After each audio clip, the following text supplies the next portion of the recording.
Olá! Hoje a gente vai mergulhar em uma obra que, olha, apesar de ter quase 400 anos, parece que foi escrita ontem, sabe? Para encarar os desafios que o ministério enfrenta hoje em dia.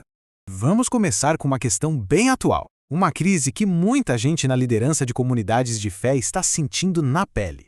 Pois é, em uma era tão focada em métricas, em resultados, é muito fácil perder de vista o que é central. Essa busca incessante por números pode acabar, assim, ofuscando a necessidade de um cuidado que seja genuíno e profundo de verdade. É exatamente essa atenção que o Richard Halverson aponta na introdução desse clássico. De um lado, essa abordagem quantitativa, quase de negócio, né? E do outro, uma abordagem qualitativa, totalmente focada na nutrição espiritual de cada pessoa. E olha que interessante, a resposta para esse dilema todo pode estar num texto bem antigo, O Pastor Reformado, do Richard Baxter. Uma obra que, como vamos ver, tem uma perspectiva surpreendentemente relevante para os nossos dias. Tá, mas quem era esse homem por trás de uma obra que perdura por tanto tempo? Quem foi Richard Baxter? Bom, Richard Baxter teve uma vida longa e bem difícil, viu? Sempre com a saúde frágil e vivendo num dos períodos mais conturbados e, ao mesmo tempo, mais criativos da história da Inglaterra. A vida dele foi um reflexo direto desse tempo de caos e transformação.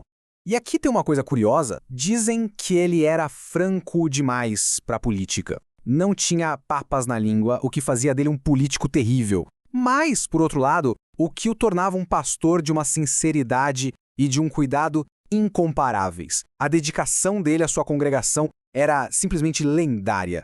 O objetivo do Baxter, então, não era entrar em debate teológico. A ideia de reformado aqui era outra. Era sobre uma renovação profunda e espiritual do próprio ministério. Uma revitalização de dentro para fora. E toda a estrutura de pensamento do Baxter é construída em cima de um único versículo, mas um versículo muito poderoso. Ele defendia que o dever de um pastor é duplo. Começa com um exame pessoal, um olhar para dentro, para só depois se estender ao cuidado com a congregação. E essa ordem para ele não podia ser invertida de jeito nenhum. Então, Baxter desenvolve essa ideia em duas partes, e ele começa pela mais importante de todas, a vida interior do pastor. Baxter insistia que os pastores devem ser, antes de mais nada, o primeiro alvo dos seus próprios sermões. Ele dizia que é simplesmente impossível oferecer com sinceridade algo que não se possui, ou alertar sobre perigos que secretamente são tolerados na própria vida. E ele coloca a questão de uma forma bem dura, bem direta. Um pastor pode salvar outras pessoas e, no fim, se perder.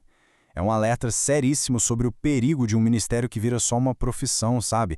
E não uma vocação vivida de verdade, de dentro para fora.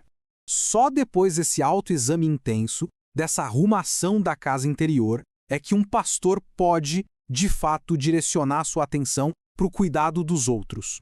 Para isso, Baxter descreve o tipo de caráter necessário. Ele foca em qualidades que constroem confiança e que demonstram um cuidado real.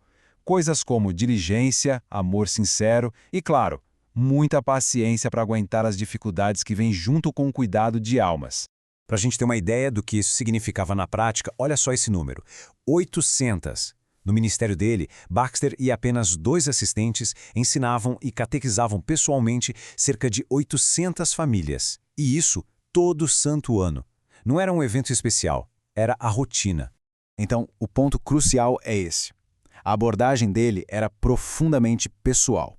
Não era uma função administrativa feita de longe. Ele tinha anotações sobre o progresso de cada um para poder continuar a instrução de forma sistemática e individual. Era um investimento de vida. E todo esse foco no coração pastoral acabou dando ao livro um legado poderosíssimo. Por mais de 350 anos, este livro tem sido um contrapeso, um freio vital contra abordagens impessoais ou puramente gerenciais do ministério. Ele influenciou movimentos e líderes gigantes ao longo dos séculos. A mensagem central continua tão relevante hoje quanto era lá em 1656. É simples e direta. A saúde do rebanho está diretamente ligada à integridade espiritual do pastor. A comunidade, no fim, acaba refletindo o coração da sua liderança. No final das contas, a obra de Baxter nos deixa com essa pergunta. Uma pergunta que corta todo o ruído da estratégia moderna e força um retorno ao que é fundamental, ao coração pastoral. É uma questão para se pensar, e muito, para muito além desta nossa análise.